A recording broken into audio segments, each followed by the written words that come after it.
I've recently finished reading Josh Waitzkin's The Art of Learning, and I found it really, really inspiring. Now, Josh is an incredible performer, and that's what this book's all about.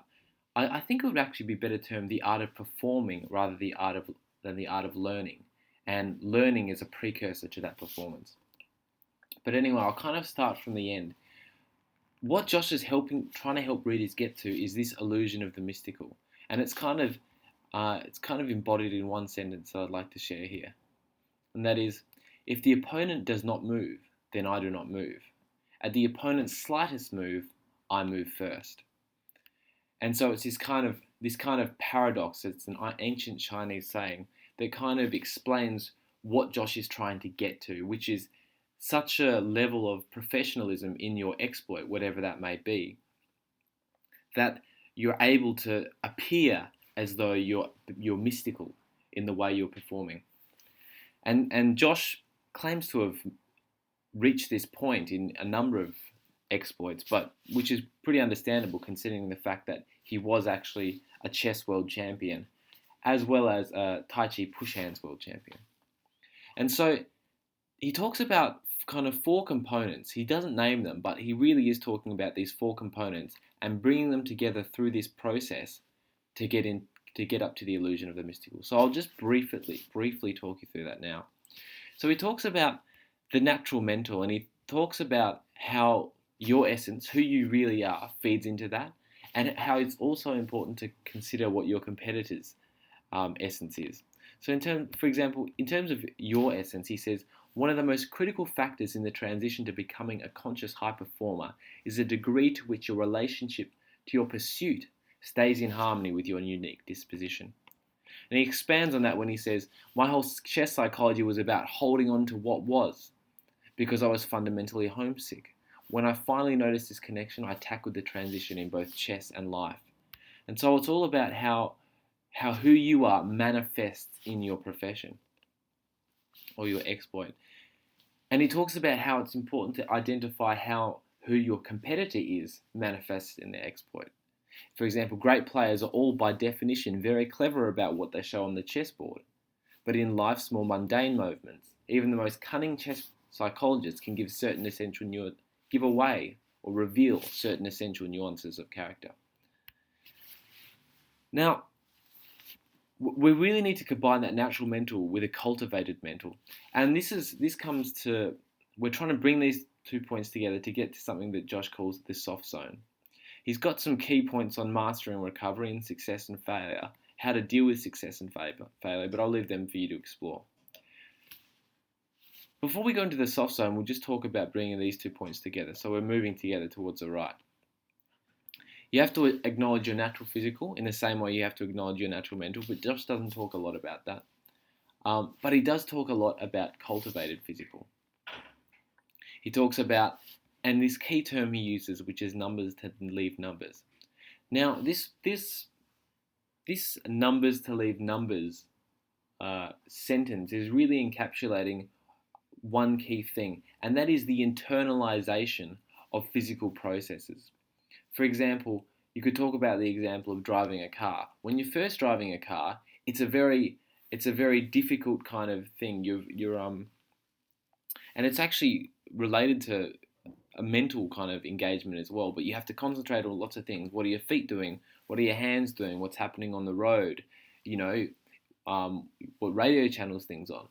But as time goes on, we go through this numbers to leave numbers process, which means that what was once you had to focus on has now become internalized. And so that leaves up space for you to further develop on top of those skills. So once you've internalized gear shifting, you don't need to think about it. You can think about the optimum time to do that. Or, you can move into the more rally car racing or something like that. And he talks about to do that, to get from numbers to leave numbers through your cultivated physical, the process he talks about is making smaller circles. So this is starting with the perfect technique, practicing it over and over again until you've reduced it to the very essence of that technique. So let's have a look at what he says about that. So he talks about In the spirit of numbers to leave numbers method of chess study is to touch the essence, for example, highly refined and deeply internalized body mechanics or feeling of a technique, and then to incrementally condense the external manifestation of the technique while keeping true to its essence. Over time, expansiveness decreases while potency increases. I call this method making smaller circles. And so the examples he gives are things like, now I begin slowly, incrementally, condense my movements while maintaining that feeling. Instead of a big wind up in the hips, I coil it a little less, and then I release the punch. So this is like how you get from a large wind up punch to a small, the 1-inch punch that can still be devastating. It's about making smaller circles. Now, the soft zone, as mentioned before, is all about the way the psychological state that you're in. So if we talk about making small circles with the physical, moving from the large actions repeated over time to the small actions that really embody the essence of that movement, we can also talk of the soft zone as perhaps the equivalent of the large movement would be meditation, taking a long period of time and entering that kind of frame of mind where you're like a blade of grass is the example that Josh gives. And he says that the nature of your state of concentration will determine the first phase of your reaction to anything. If you are tense, with your fingers jammed in your ears and your whole body straining to fight off distraction, then you are in the hard zone that demands a cooperative world for you to function.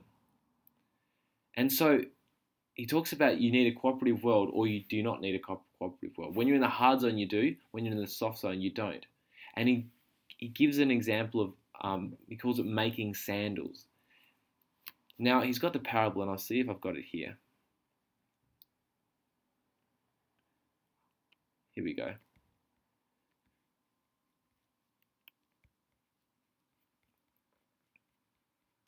As we enter into this discussion, please keep in mind the 3 steps I described as being critical to resilient, self-sufficient performance, and this is on a psychological level. First, we need to flow with distractions like the blade of grass bending in the wind. Then we learn to use distractions, inspiring ourselves with what initially would have thrown us off our games. Finally, we learn to recreate the inspiring settings internally. We learn to make sandals. So that's about bringing that broad motion or the broad state of mind that you get from meditation and trying to carry it forward into first your everyday life and then into your performance at the highest level. So that when you're, for example, competing in a world championship, you can still be in that state of mind as if you're meditating, completely relaxed and at ease and in the flow of the zone. And to get there, he talks about this process of building your triggers. Now, building your triggers is all about going through a structured process whereby over a period of time you develop a process that can get you to this soft zone, and then you shorten that process. So the example he gives here is he speaks about this person called Dennis, where Dennis was having real struggles. He was feeling very stressed out. But so Josh asked him, well, at what point do you feel like you're in this soft zone? And he said it was when he played catch with his 12-year-old son, Jack. And, he felt like he was in a blissful state when tossing a ball with his boy, and nothing else in the world seemed to exist. So what Josh helped Dennis to do was to build a form or build a process prior to throwing the baseball with his son. And this process involved things like making a smoothie, then doing some stretches, and then listening to some Bob Dylan, and then he'd throw the ball. And Dennis did this over a number of weeks. And what he actually did was he came to associate those processes, like the making smoothie, doing the stretches, and listening to Bob Dylan, with this state of mind, this complete soft zone, this state of ease that he had when he was throwing the baseball with his son.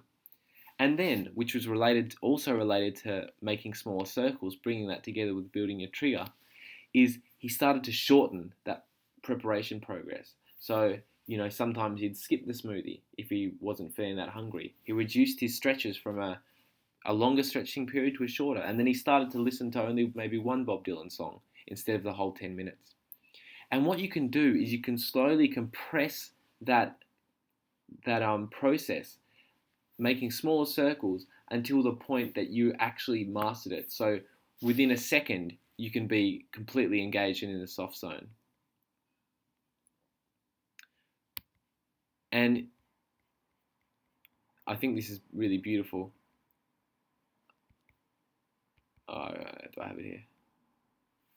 Yeah, I can't find it right now, but Josh talks about the freedom that you have when you know that complete relaxation is only a second away. So that's about building your trigger, about condensing, getting to the soft zone, then working out how to get there on call. Now, slowing down time. This is when you've made smaller circles. You've really internalized and made part of you the essence of the physicality, and you've also worked out how to trigger the soft zone in your mind. What you can get to is a point of slowing down time. And so Josh talks about everyone has heard stories of women lifting cars off their children, or of time seeming to slow down during a car accident or fall down the stairs. Clearly, there are survival mechanisms that allow us human beings to channel their physical and mental capacities to an astonishing degree of intensity in life or death moments. But can we do this at will? And so the idea is to shift the primary role from conscious to the unconscious without blissing out and losing the precision the conscious can provide. So that's really the goal. Once we've made the small circles and we build our trigger, we can get into this point of slowing down time from which we can move into the illusion of the mystical. And so just closing up with that, in time I've come to understand those words of the Chinese parable. At the opponent's slightest move, I move first, as pertaining to intention, reading and ultimately controlling intention. Quarterbacks flick their eyes and send safeties flying all over the football field. Real estate moguls furrow their brows, act impatient, check their watches, and lull buyers into nervous offers. A chess player observes a rhythm, then sits, lets his clock tick, even though a decision has already been reached, then finally makes his move just as the opponent predictably gets up to go to the bathroom. What now? Take a minute, go to the bathroom, come back. Control the pace of the game. Awareness of the dynamics can make you hard to manipulate and can allow you to turn the tables on even the savviest of conditioners. So that's really the essence, I feel, of the book. And hopefully I've clearly communicated how we bring together the cultivated and natural mental and the cultivated and natural physical through making smaller circles, through building your triggers to eventually get to somewhere near Josh's level of performance.